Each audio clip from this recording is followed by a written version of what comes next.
કેમ છો વિદ્યાર્થી મિત્રો? ધોરણ 12 ની અંદર આપણે ચેપ્ટર નંબર 6 ભણી રહ્યા છે આનુવંશિકતાનો આણ્વીય આધાર. વિદ્યાર્થી મિત્રો, આ ચેપ્ટરમાં અત્યાર સુધી આપણે શરૂઆતથી આનુવંશિક દ્રવ્ય એ ખરેખર કયું છે, પ્રોટીન છે કે ડીએનએ છે, એના વિશેની જે પણ પરિકલ્પનાઓ હતી એ સમજ્યા. ડીએનએ શું છે, એની શોધ કોણે કરી હોય, એનું બંધારણ કેવું હોય, એની અંદર કયા નાઇટ્રોજન બેઝ હોય, કઈ શર્કરા હોય, કયા બંધ બનેલા હોય. ત્યાર પછી આરએનએ વિશ્વ ભણ્યા આપણે કે આરએનએ પણ સૌથી પહેલું શોધાયેલું આનુવંશિક દ્રવ્ય તો હતું જ, એને માનવામાં આવતું હતું. પછી આરએનએ આનુવંશિક દ્રવ્ય હોવાની સાથે સાથે ઉત્પ્રેરક તરીકે પણ કામ કરતું હોવાથી થોડું અસ્થાયી છે, જેને ડીએનએ વધારે સ્થાયી છે. એટલે આરએનએ ની જગ્યાએ ડીએનએ ને વધારે પસંદ કરવામાં આવે છે આનુવંશિક દ્રવ્ય તરીકે. મોટા ભાગના સજીવોમાં જનીન દ્રવ્ય ડીએનએ હોય, પણ કેટલાક વાયરસ આપણે ભણ્યા જેમ કે ટીએમવી, ક્યુબી જેવા વાયરસની અંદર આરએનએ પણ આવેલું હોય. ત્યાર પછી આપણે ડીએનએ પોતાના જેવું જ નવું ડીએનએ બનાવે એ પદ્ધતિ, જેને આપણે સ્વયંજનન કહીએ છીએ. ડીએનએ માંથી આરએનએ બને એને આપણે પ્રત્યાંગન કહીએ છીએ, અને આરએનએ માંથી પ્રોટીન બને જેને ભાષાંતર કહીએ છીએ. અને આખી પ્રક્રિયાને સેન્ટ્રલ ડોગમા બરાબર તરીકે આપણે સમજ્યા. પછી આપણે વાત કરી સ્વયંજનનની. તો સ્વયંજનનની પ્રક્રિયામાં ડીએનએ પોતાના જેવું જ નવું ડીએનએ બનાવે, જે વિચાર વોટસન અને ક્રિકે આપ્યો.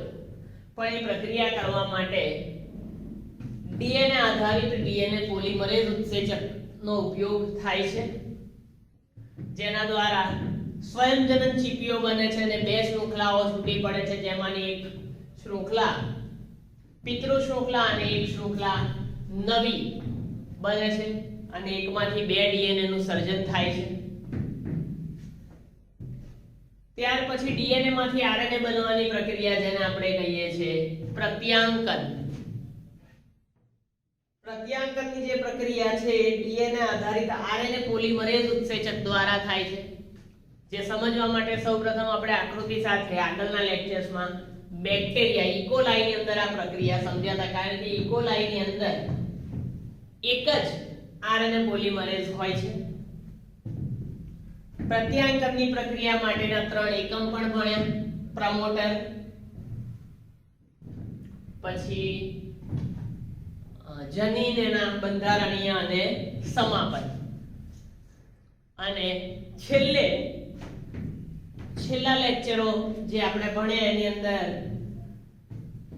આરએનએ સ્પ્લાઇસિંગ ની વસ્તુ ભણ્યા, જેમાં જ્યારે ઇન્ટ્રોન અને એક્ઝોન બનતા હતા તો એનો ઉપયોગ કરીને કઈ રીતે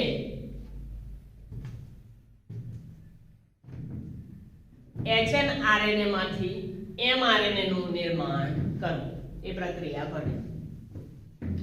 આજનો જે આપણો ટોપિક છે વિદ્યાર્થી મિત્રો, એ છે જનીન સંકેત, જેને જીનેટિક કોડ કહેવામાં આવે છે. અત્યાર સુધીની પ્રક્રિયા મુજબ આપણે છેલ્લે એમઆરએનએ બનાવ્યું. એમઆરએનએ ને આગળ જઈને શું કરવાનું હોય તો કે પ્રોટીનનું સંશ્લેષણ કરવાનું હોય. પ્રોટીન શેના બનેલા હોય?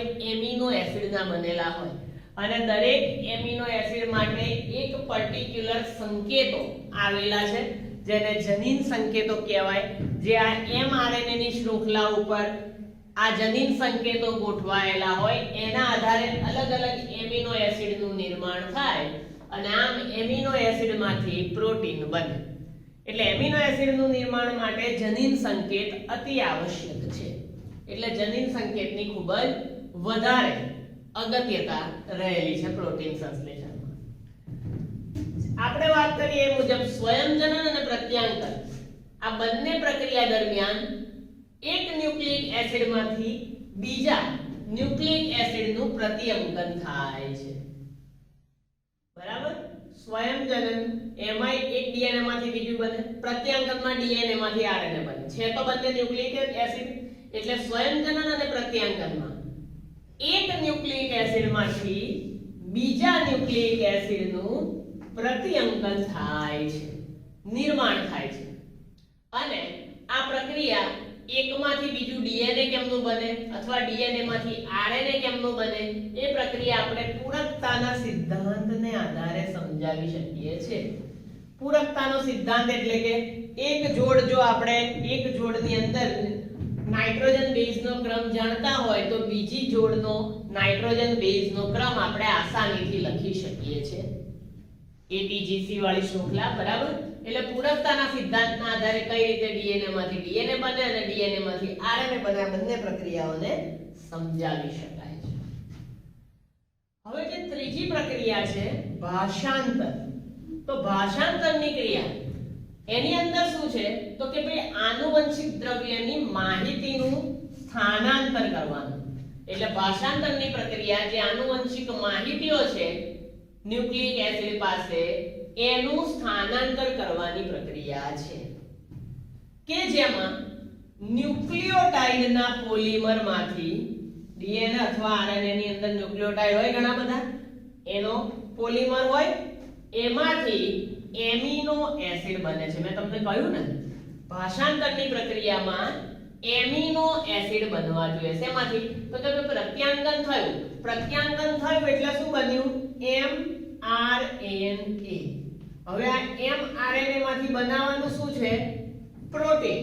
તો પ્રોટીન બનાવવા માટે mRNA ને શું બનાવવું પડે? Amino acid. એટલે એને એમિનો એસિડ માટે સંકેતો આપવા પડે અને એમિનો એસિડ માટે mRNA જે સંકેતો આપે એને આપણે જનીન સંકેત તરીકે ઓળખીએ. એમિનો એસિડ અને ન્યુક્લિયોટાઇડમાં કોઈ પૂરકતા હોતી નથી. જે ન્યુક્લિયોટાઇડ છે ને એમિનો એસિડ એ બંનેમાં કોઈ પૂરકતા નહીં હોતી કે ન્યુક્લિયોટાઇડની અંદર નાઇટ્રોજન બેઝનો ક્રમ આવો છે તો એના આધારે એમિનો એસિડ બને ના. ડીએનએ આરએનએ બની શકે પૂરકતાના સિદ્ધાંતથી પણ કોઈ દિવસ એમિનો એસિડ પૂરકતાના સિદ્ધાંતથી બને નહીં. એટલે આ પોઈન્ટ પણ મગજમાં રાખવાનો. ન્યુક્લિક એસિડમાં ફેરફાર થવાથી, બરાબર, જ્યારે ન્યુક્લિક એસિડ એટલે કે ન્યુક્લિયોટાઇડની શૃંખલામાં ફેરફાર થાય એટલે પ્રોટીનના એમિનો એસિડમાં પણ પરિવર્તન આવે છે. ભલે બંને વચ્ચે પૂરકતા નથી પણ ન્યુક્લિક એસિડના બંધારણમાં ફેરફાર થાય તો એમિનો એસિડમાં પણ ફેરફાર જોવા મળે છે. અને આવું કેમ થાય છે? આના માટે જવાબદાર કારણ શું? તો એ સમજવા માટે પછી જનીન સંકેત ની પરિકલ્પના અસ્તિત્વમાં આવી કે જે પ્રોટીન સંશ્લેષણ દરમિયાન એટલે કે જ્યારે પ્રોટીન બનતું હોય ત્યારે એમિનો એસિડના અનુક્રમને નિર્ધારિત કરે છે. પ્રોટીન બનવા માટે જરૂરી એમિનો એસિડનો ક્રમ કેવો હોય, ક્યાં હોય, કયો હોય એ નક્કી કરવા માટે જનીન સંકેતની પરિકલ્પના અસ્તિત્વમાં આવી, જેના લીધે એમિનો એસિડના બંધારણનો ક્રમ સમજવો પછી સહેલો થયો. એટલે આ રીતે જનીન સંકેત અસ્તિત્વમાં આવ્યા. હવે ડીએનએ ની રચના અને આનુવંશિક દ્રવ્યના જૈવ રાસાયણિકનું બંધારણ આ બંને તમે સમજો. ડીએનએ ની સંરચના સમજવામાં કેટલી વાર લાગે, પછી આનુવંશિક દ્રવ્યના જૈવ રાસાયણિક ગુણધર્મો બંધારણ સમજવામાં વાર લાગે. એના કરતા પણ જનીન સંકેતોને સમજવા વધારે અઘરા છે, વધારે કષ્ટભર્યું કામ છે. એટલે વિવિધ વૈજ્ઞાનિકો જેમ કે ભૌતિક શાસ્ત્રી, રસાયણ શાસ્ત્રી, જૈવ રસાયણ શાસ્ત્રી, જનીન શાસ્ત્રી આ બધાની આવશ્યકતા ભેગી થઈ, કારણ કે જનીન સંકેતને સમજવા સહેલા હતા નહીં. તો એવા સમય દરમિયાન એક ભૌતિક શાસ્ત્રી છે જેનું નામ છે જ્યોર્જ ગેમોવ, જે એક ભૌતિક શાસ્ત્રી હતા. એમને એવો વિચાર રજૂ કર્યો કે જો બેઝ માત્ર 4 હોય, બેઝ માત્ર 4 હોય અને એ 4 બેઝ 20 એમિનો એસિડ માટે સંકેત આપતા હોય તો એના આધારે બેઝનો આખો સમૂહ બનતો હશે. એવો વિચાર જ્યોર્જ ગેમોવ નામના ભૌતિક શાસ્ત્રીએ આપ્યો. પણ ખરેખર આ પરિસંકલ્પના આગળ ક્યાં સુધી પહોંચે એવી છે એની વાત આપણે આના પછીના લેક્ચરમાં કરીએ છીએ. ત્યાં સુધી જનીન સંકેતની આ બેઝિક માહિતી અને અમુક મુદ્દા ધ્યાનથી વાંચીને તૈયાર કરી લો. આગળની થિયરી આપણે આની પછીના લેક્ચરમાં જોઈએ છે. Thank you.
કેમ છો વિદ્યાર્થી મિત્રો?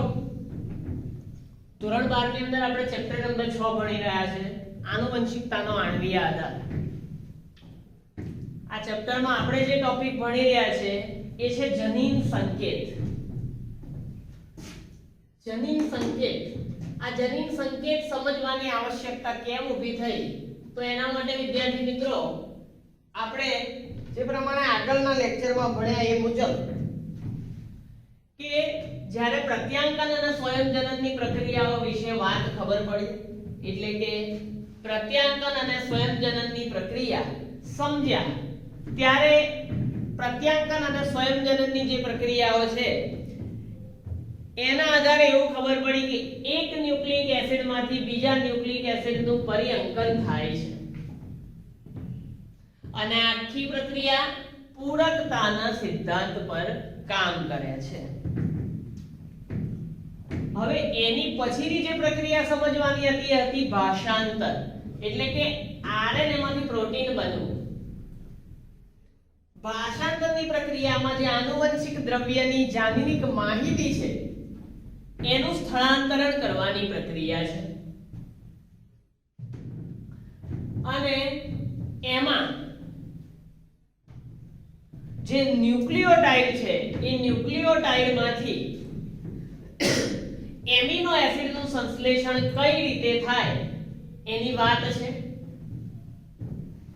હવે ન્યુક્લિયોટાઇડમાંથી એમિનો એસિડ બનવાની જે પ્રક્રિયા છે એમાં કોઈ પણ પૂરકતાનો સિદ્ધાંત આવેલો છે નહીં.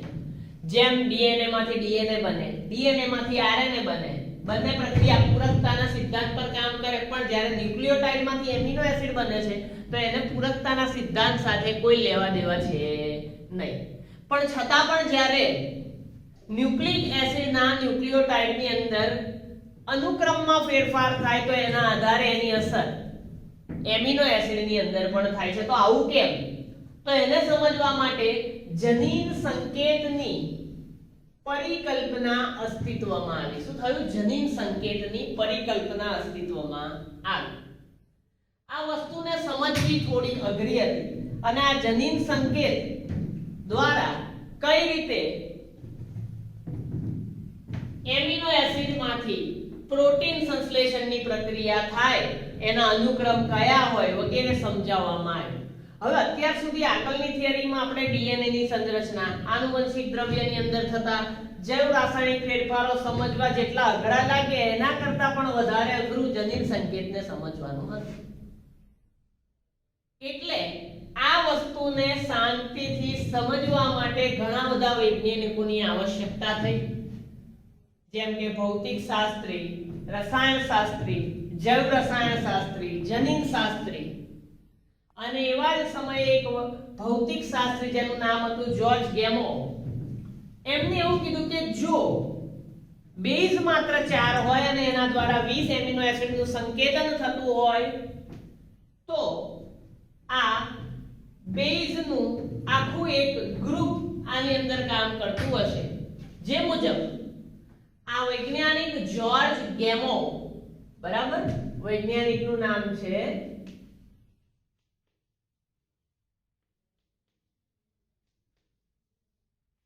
જ્યોર્જ ગેમોએ સૂચવ્યું કે બધા એટલે કે 20 એમિનો એસિડના સંકેત માટે જે સંકેતો તૈયાર થયા હશે એ 3 ન્યુક્લિયોટાઇડના બનેલા હશે કે આ 20 એમિનો એસિડ માટે જે પણ જનીનિક સંકેતો આપવામાં આવ્યા હશે દરેક સંકેત 3 ન્યુક્લિયોટાઇડનો બનેલો હોવો જોઈએ અને એમના દ્વારા જે આ 20 એમિનો એસિડ માટેનું સંકેતન કરતા સંકેત છે કે જે 3 એમિનો એસિડના બનેલા હોવા જોઈએ એ વાત એ ખૂબ જ મજબૂત પ્રસ્તાવ હતો બરાબર ખૂબ જ વ્યવસ્થિત અને બધા દ્વારા સ્વીકાર્ય એવી આ વાત હતી જેમ કે 4 ની 3 ઘાત એટલે કે 4 4 4 બરાબર જેના સંયોજન દ્વારા આપણે 64 સંકેતનું નિર્માણ કરી શકીએ જે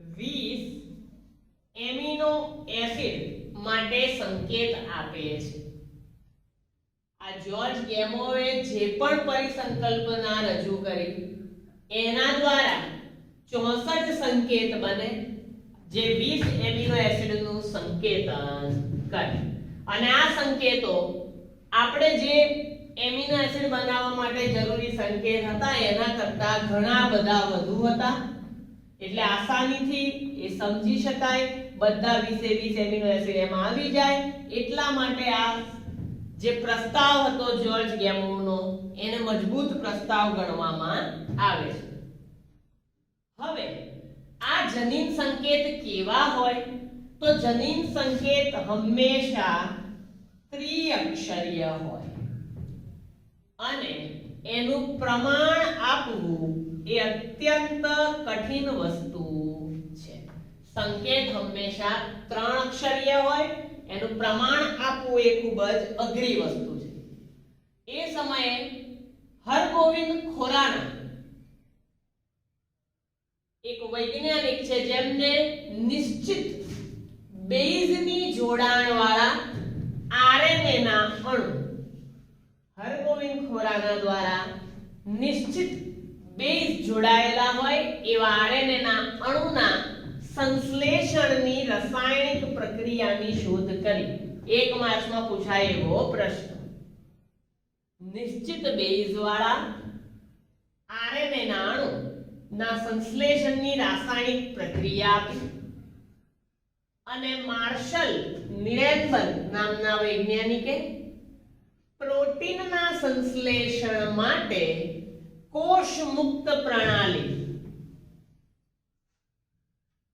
બરાબર જેને સેલ ફ્રી સિસ્ટમ કહીએ છીએ આપણે કોષ મુક્ત પ્રણાલી એ આ જનીન સંકેતનું અર્થઘટન કરવામાં ખૂબ જ મદદરૂપ થઈ એક તો હરગોવિંદ ખોરાના દ્વારા જે બેઝ જોડાણ વાળા આરએનએ ના અણુ એનું રાસાયણિક પ્રક્રિયા એની એને શોધ કરી અને નિરેનબર્ગ નામના વૈજ્ઞાનિકે પ્રોટીન સંશ્લેષણ માટે જે કોષ ફ્રી પ્રણાલી આપી એ બંનેનો ઉપયોગ થઈને આ જનીન સંકેતને સમજવાની પ્રક્રિયામાં ખૂબ જ મદદ થઈ ત્યાર પછી આગળનો પોઈન્ટ છે વિદ્યાર્થી મિત્રો જેની અંદર છે સેવેરો ઓકોઆ આ સેવેરો ઓકોઆ શું છે તો એક પ્રકારનો ઉત્સેચક છે જેને આપણે પોલીન્યુક્લિયોટાઇડ ફોસ્ફોરાયલેઝ પણ કહીએ છીએ એનું બીજું નામ છે પોલીન્યુક્લિયોટાઇડ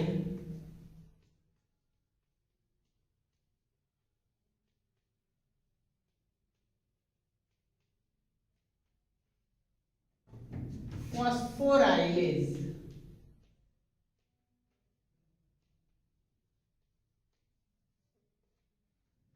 બરાબર જેને સેવેરોકોઆ કહીએ છીએ જે આરએનએ ને સ્વતંત્ર રૂપે ટેમ્પલેટના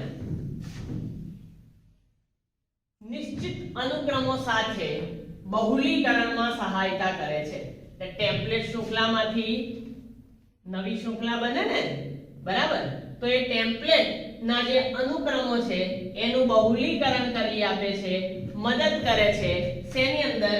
નવી શૃંખલા બનાવવા માટે. અંતમાં એવું કહેવાય છે કે આ તમામ વસ્તુઓ જ્યોર્જ ગેમોવ, હરગોવિંદ ખોરાના, નિરનબર્ગ અને સેવેરા ઓકોઆ ઉત્સેચક આ બધાની મદદથી, બધાના અભ્યાસને અંતે આનુવંશિક સંકેતનું એક ચેકર બોર્ડ તૈયાર કરવામાં આવ્યું. એક આનુવંશિક સંકેતો માટેનો આવો ટેબલ તૈયાર કરવામાં આવ્યો, જે આ લેક્ચરના અંતમાં અપલોડ કરવામાં આવશે, જેમાં 64 જનીન સંકેતો મૂકેલા હશે અને દરેક સંકેત ત્રિઅક્ષરીય હશે અને દરેક સંકેત કયા કયા એમિનો એસિડ માટેનું સંકેતન કરે છે એ આપણે ત્યાં દર્શાવેલું હશે. એટલે એ બોર્ડને શાંતિથી ધ્યાનથી વાંચી લેવું, લખી લેવું અને તૈયાર કરવું. વધુ માહિતી આપણે આની પછીના લેક્ચરમાં કરીશું. ઓકે, તો આને વ્યવસ્થિત રીતે વાંચીને તૈયાર કરી નાખો.